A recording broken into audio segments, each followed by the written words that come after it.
उत्तर प्रदेश में शिक्षा माफियाओं का बोलबाला नहीं खत्म हो रहा है और नया सत्र शुरू होते ही निजी स्कूलों ने फीस में बढ़ोतरी कर दी है। जहां प्रकाशकों ने भी 30% तक कॉपी किताबों के दाम बढ़ा दिए हैं। मोनोपोली वाली दुकानों से ड्रेस खरीदने को अभिभावक मजबूर हो गए हैं और किताबें भी मोनोपोली वाली दुकानों से खरीदने पर अभिभावक मजबूर हैं। बता दें कि रेयान इंटरनेशनल स्कूल के खिलाफ अभिभावक और छात्रों का प्रदर्शन जारी है।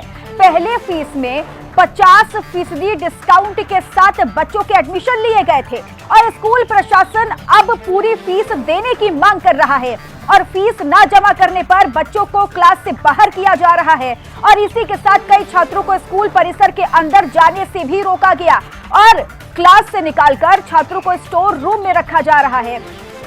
हाथ में पोस्टर लेकर कलेक्टर ऑफिस देखिए अभिभावक और मासूम जो है पहुंचे हुए हैं और मासूमों ने यहां गुहार लगाई है कि हमें पढ़ने से ना रोका जाए। ये बड़ी खबर हम आपको बता रहे हैं जहां देखिए शिक्षा माफियाओं का लगातार जो बोलबाला है वो बढ़ रहा है।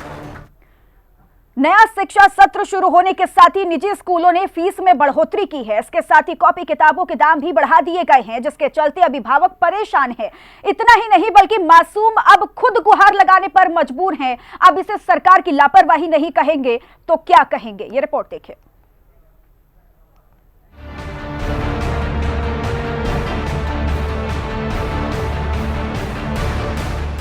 शिक्षा ही एकमात्र ऐसा जरिया है जिसे पाकर इंसान तरक्की करता है और देश भी आगे बढ़ता है। यही वजह है कि सरकारें भी शिक्षा को बढ़ावा दे रही है और इसको लेकर नारे भी दिए गए हैं कि पढ़ेगा इंडिया तो आगे बढ़ेगा इंडिया। लड़का लड़की एक समान, सबको शिक्षा सबको ज्ञान। लेकिन जब शिक्षा पाना ही मुश्किल हो जाए तो इन नारों और सरकार की मेहनत तो रद्दी समान है।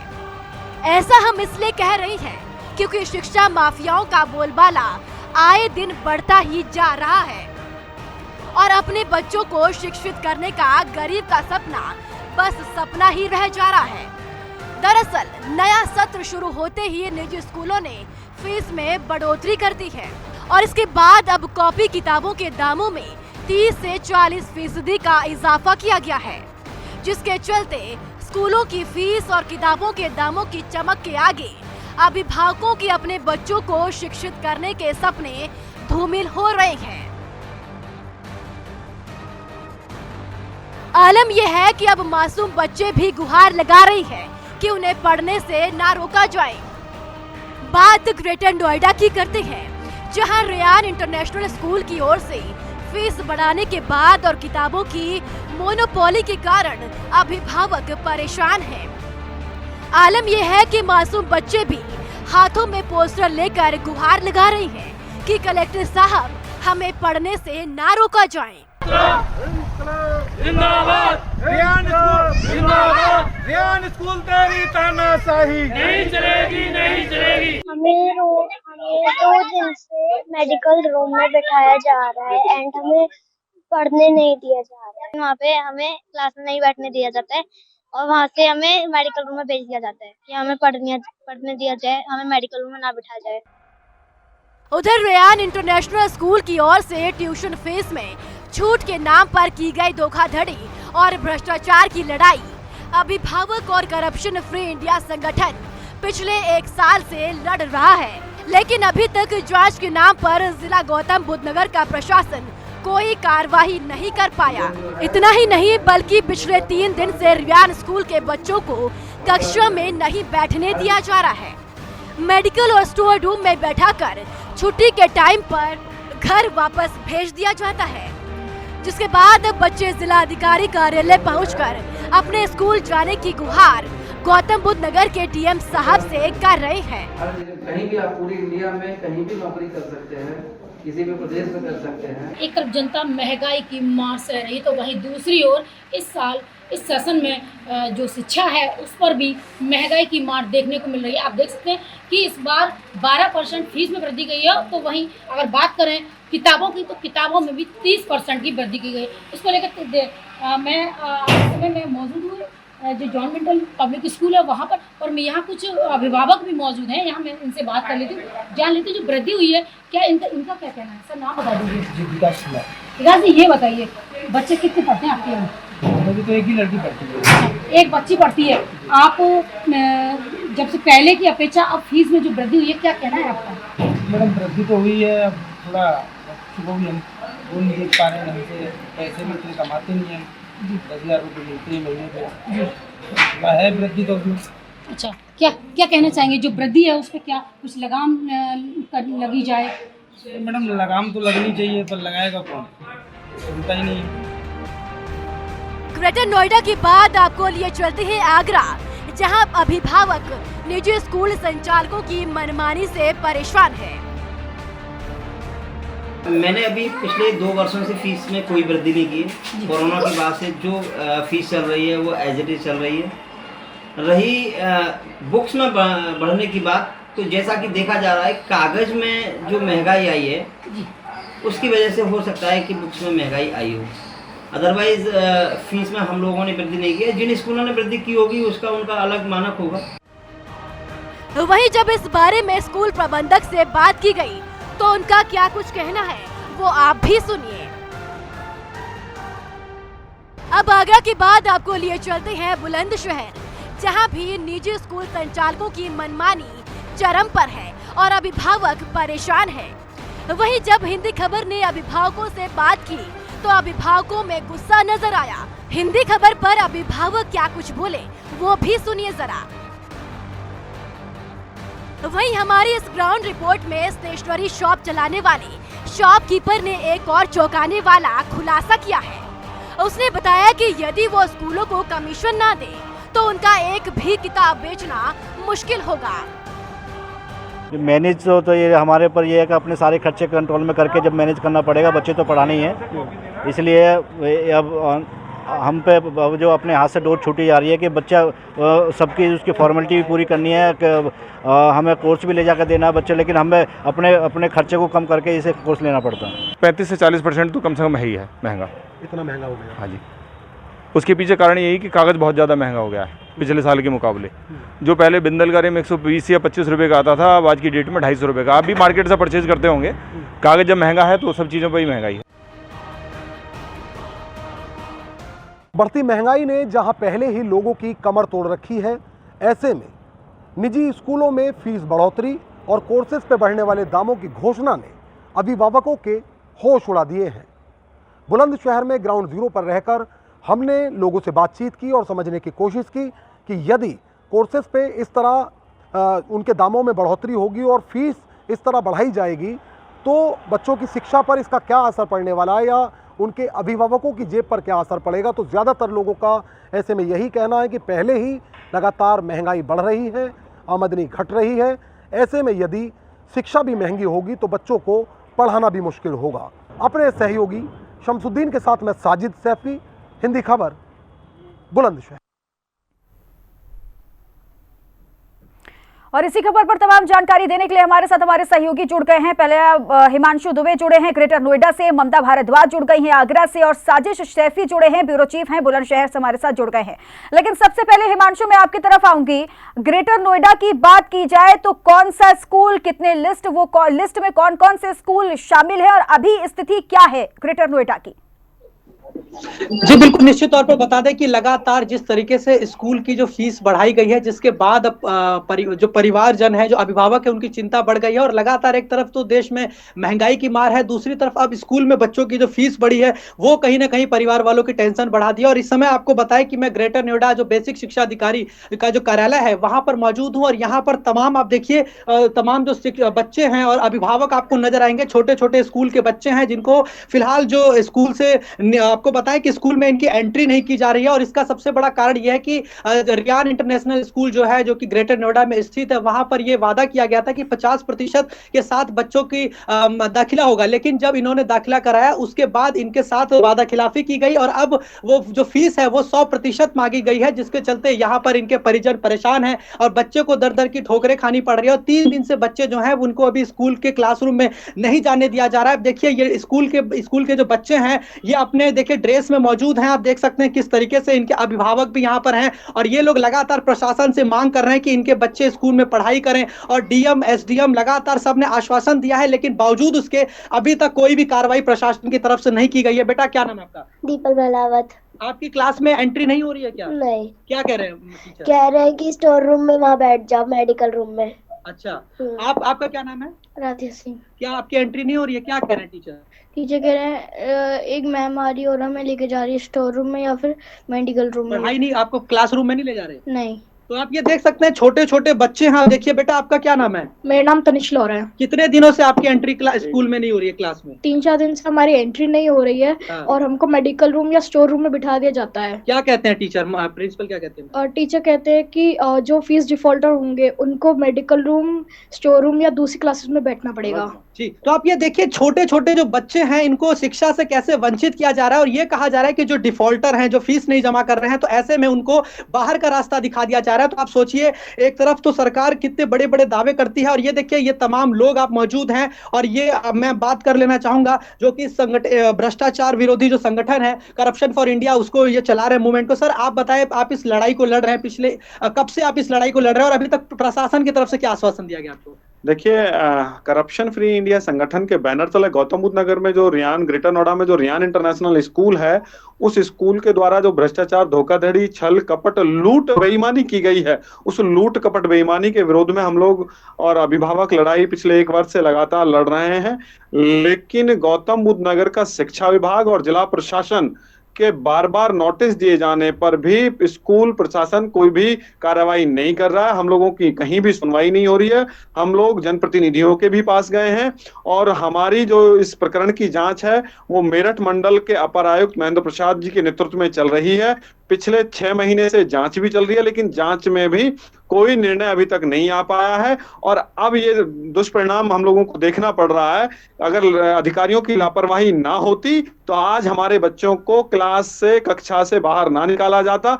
और सबसे बड़ी विडंबना ये है कि हमारे बच्चों को फीस डिफॉल्टर कहा जा रहा है। अरे जिस कौम शिक्षा दान की बात करते हैं, जिन विद्यालयों में, गुरुकुलों में शिक्षा को दान किया जाता था, आज उस शिक्षा को इन लोगों ने व्यापार बना दिया है और हमारे बच्चों को डिफॉल्टर कह रहे हैं, हमारे बच्चों को कक्षा से बाहर निकाल रहे हैं, स्टोर रूम में बैठा रहे हैं। इससे बड़ी जो है और दुर्दशा क्या होगी? मैं माननीय मुख्यमंत्री और प्रधानमंत्री जी से कहूंगा, इन शिक्षा माफियाओं के बिल्डिंगों पर बुलडोजर चलना चाहिए। जिन लोगों ने हम लोगों की खून पसीने की जो कमाई है, उस कमाई को लूटने का हमारे साथ काम कर रहे हैं, बिल्डोजर चलना चाहिए। तो आप ये देखिए, यहाँ पर मांग ये की जा रही है कि जिस तरह से योगी जी भ्रष्टाचार के खिलाफ, जो बदमाशों के खिलाफ बुलडोजर की कार्रवाई होती है, वही कार्रवाई अब कहीं ना कहीं स्कूलों के खिलाफ होना चाहिए। मैम आप क्या कहेंगे? आपके बच्चे भी पढ़ते, क्या कहना चाहिए? सर मेरा बेटा जैसे सारे ही बच्चे हैं ये रियान इंटरनेशनल स्कूल में जा रहे हैं। 50% पर हमारे बच्चों का एडमिशन हुआ, लेकिन अभी 1 साल हो गया है हमें इस चीज को खड़े किए हुए कि हमारे बच्चों को स्कूल में जाने दिया जाए। तो ना ही तो हमारे बच्चों के रिपोर्ट कार्ड दिखाए गए हैं, ना ही कुछ दिखाया गया है, ना ही पेरेंट्स मीटिंग ज्वाइन करने दिया जाता है। हमारे बच्चों के साथ ये भेदभाव क्यों? और अभी 3 दिन से हमारे बच्चों को उस मेडिकल रूम में और स्टोर रूम में बिठाया जा रहा है। ऊपर से हम लोगों को कॉल तक नहीं किया जा रहा है कि आप अपने बच्चों को घर ले जाइए। 5 से 6 घंटे बच्चे अगर स्टोर रूम में बैठे रहेंगे तो ये छोटे छोटे बच्चे हैं, ये क्या समझेंगे इस चीज को? एक दूसरे को अगर चोट मार दे क्या होगा? स्कूल जवाब देगा क्या इसका? जी, तो आपकी अभी यहाँ डीएम एसडीएम प्रशासन की कोई बातचीत हुई? क्या कह रहे हैं? 1 साल से कंटिन्यू बातें चल रही हैं। ये हमें आश्वासन दे देते हैं कि ठीक है जांच चल रही है, हम सुनवाई करेंगे। डीआईएसओ साहब ने भी हमें रियान को एक नोटिस जारी करके दिया था कि जिस स्थिति में इन बच्चों का एडमिशन हुआ है उसी स्थिति में पढ़ाई जाए, लेकिन वो डीआईएसओ साहब के ऑर्डर को भी मानने के लिए तैयार नहीं है। रियान स्कूल इतना बड़ा हो गया है कि बताओ डीआईएसओ साहब का ऑर्डर तक नहीं मान रहा है। तो आप देखिए, हम जो बात कर रहे हैं छोटे छोटे बच्चों से, महिलाओं से, तरीके से लोग बता रहे हैं कि 1 साल का समय रहा है। 1 साल ये बहुत लंबा वक्त हो जाता है। फिलहाल मैं लौटूंगी आपके पास। ममता भारद्वाज भी हमारे साथ जुड़ी हुई हैं आगरा से। ममता भारद्वाज, आगरा की बात की जाए तो फिलहाल आगरा में अभी इस वक्त क्या स्थिति बनी हुई है, वहां से क्या अपडेट आ रही है?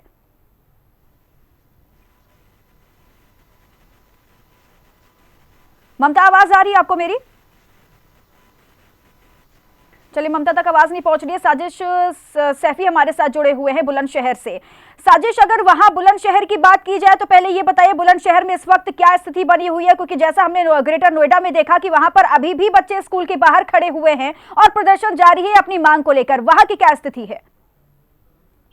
देखिए चित्रा, पहले आपको बता दें कि जिस तरह से नया शिक्षा सत्र अब शुरू हुआ है, तो ऐसे में सबसे बड़ी जो चुनौती है और सबसे बड़ी जो भागदौड़ है अभिभावक की, वो यही है कि जो न्यू एडमिशन है उनको स्कूल में किसी तरह से एंट्री दिला दी जाए। इसके अलावा जो छात्र हैं अब उनकी दोबारा से जो क्लासेस होने वाली है, तो ऐसे में भागदौड़ उनकी ओर से की जा रही है। लेकिन सबसे जो महत्वपूर्ण बात है चित्रा, जो ग्रेटर नोएडा की तस्वीर हम लगातार देख रहे हैं और अपने दर्शकों को भी दिखा रहे हैं, इस तरह की तस्वीर और जनपदों से सामने न आए। शायद यही अभिभावकों के अंदर डर होता है, जो खुलकर वो शिक्षा के मुद्दे पर, खासकर शिक्षा माफियाओं के मुद्दे पर, जो निजी स्कूलों में जो वो मनमानी फीस वसूली करते हैं, सुविधाओं के नाम पर वसूली अलग से की जाती है, एनुअल के नाम पर अलग से वसूली की जाती है, या फिर कॉपी किताब उनकी 1 या 2 दुकान होती है जिनसे वो आप कॉपी किताब खरीद पाएंगे, स्टेशनरी के नाम पे ड्रेस, जूता, मोजा, पानी की बोतल, सब मनमानी वसूली होती है। और जो ग्राउंड रिपोर्ट में हमने अपनी में पाया, बुलंदशहर से हमने एक बाइट भी हिंदी खबर को भेजी है, जिसमें सीधे तौर पर जो शॉपकीपर है उसकी ओर से ऐसा दावा किया जा रहा है कि अगर वो स्कूल संचालकों को कमीशन ना दें तो उनका एक किताब तक बेचना भारी हो जाएगा। लेकिन जो तस्वीर रियान स्कूल से सामने आ रही है, वो स्कूल इस तरह, जो स्कूल प्रशासन है, स्कूल प्रबंधन है, वो अभिभावक के मुकाबले आकर खड़ा ना हो जाए, इस डर से शायद अभिभावक खुलकर अपनी बात नहीं कर। साजिश, आपको रोकूंगी। अभिषेक मिश्रा हमारे साथ जुड़े हैं, पूर्व मंत्री हैं समाजवादी पार्टी के। अभिषेक मिश्रा जी, स्वागत है आपका पहली बात हिंदी खबर पर। और जिस तरीके से ये पूरा मामला अब जो बढ़ रहा है, इस पर आपकी पहली प्रतिक्रिया क्या है और क्या लग रहा है कि आने वाला भविष्य कैसा होगा इन बच्चों का? देखिए, किसी को भी वहां तक दबाना चाहिए जहां तक फिर वो पलट करके उसका विरोध न शुरू कर दे। इस सरकार ने महंगाई इस चरम सीमा तक बढ़ा दी है कि अब इंसान के पास कोई रास्ता नहीं बच रहा है, तो उसको विरोध करना ही पड़ेगा, उतरना ही पड़ेगा, सड़क पे अपना संघर्ष करना ही पड़ेगा। खाने के पैसे नहीं है, इन्फ्लेशन आसमान पहुंच गया है, आदमी की तनख्वाहें नहीं बढ़ रही हैं, बड़ी बड़ी कंपनियां हजारों की संख्या में, चाहे फेसबुक हो चाहे गूगल हो, उस टाइप की कंपनियों से लोग निकाले जा रहे हैं। तो सिर्फ लोअर क्लास की बात नहीं कर रहा, सिर्फ गरीब आदमी की बात नहीं कर रहा, बड़े से बड़े परिवारों पर फर्क पड़ा है।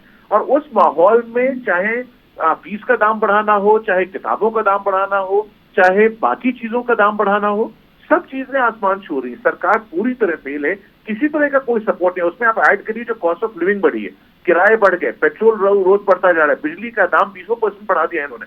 तो जनता त्राही कर रही है, सरकार से परेशान हो गई है, पूरी तरह फेल सरकार है।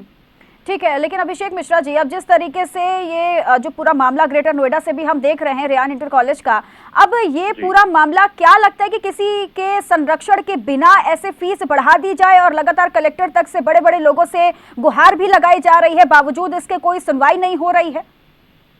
देखिए, दिक्कत क्या है, भारतीय जनता पार्टी की सरकार सिर्फ कुछ लोगों के लिए चल रही है, कुछ लोगों की मदद करने के लिए। जो पूंजीवादी लोग हैं, जो कैपिटलिस्ट सिस्टम के लोग हैं, जो लोग समाजवाद को खड़े होकर के गाली दे रहे हैं हाउस में और उस लेवल पे लोग बोल रहे हैं, उन लोगों की दिक्कत ये है कि वो सिर्फ पूंजीवादियों की मदद करना चाहते हैं। तो चाहे कलेक्टर हो चाहे कोई, वो बिना इशारे तो कुछ कर नहीं रहा होगा। हम भी और आप भी समझ सकते हैं, कलेक्टर का अपना मन चले तो हम ये सोचना चाहेंगे, उसके अच्छाई में इतना विश्वास रखना चाहेंगे, उसकी विद्या में इतना विश्वास रखना चाहेंगे, और IAS के योगा करवेश कौशलम के इथॉस पे इतना विश्वास करना चाहेंगे कि वो शायद गरीब आदमी की मदद करना चाहे। लेकिन जब ऊपर से इशारा हो जाता होगा कि भाई नहीं करनी है, बड़े लोगों की मदद करनी है, स्कूल वालों की मदद करनी है, तो उसको बेचारे को दिक्कत होती है। आपको याद होगा, हम लोगों ने कहा था समाजवादी सरकार बनेगी तो हम कानून बना करके फीस कम करने का काम करेंगे, लेकिन भारतीय जनता पार्टी इसको मतलब नहीं। कोविड के दौरान भी आपको याद होगा लोग कितना परेशान हुए थे। दिल्ली जैसे शहर में हमने देखा फीस वापस हुई, वही नोएडा, ग्रेटर नोएडा में नहीं हो पाई क्योंकि वहां भारतीय जनता पार्टी सरकार थी। तो ये तो सिर्फ सरकार की मंशा है और इनइफेक्टिवनेस है, उनको दुख दर्द नहीं पता। वो सिर्फ लोगों को हिंदू मुसलमान में लड़ा करके चुनाव जीतना जानते हैं, इसके अलावा कुछ नहीं जानते। ठीक है, अब ये एक बड़ा मुद्दा है अभिषेक मिश्रा, जिस हिसाब से देखा जाए ये सिर्फ ग्रेटर नोएडा ही नहीं बल्कि कई कई जिलों से ये पूरा मामला सामने आ रहा है। तो क्या लग रहा है, अगर विपक्ष के नाते में अगर सवाल पूछूं तो विपक्ष इस मुद्दे को कैसे उठाएगा और इन लोगों के लिए कैसे लड़ाई लड़ेगा?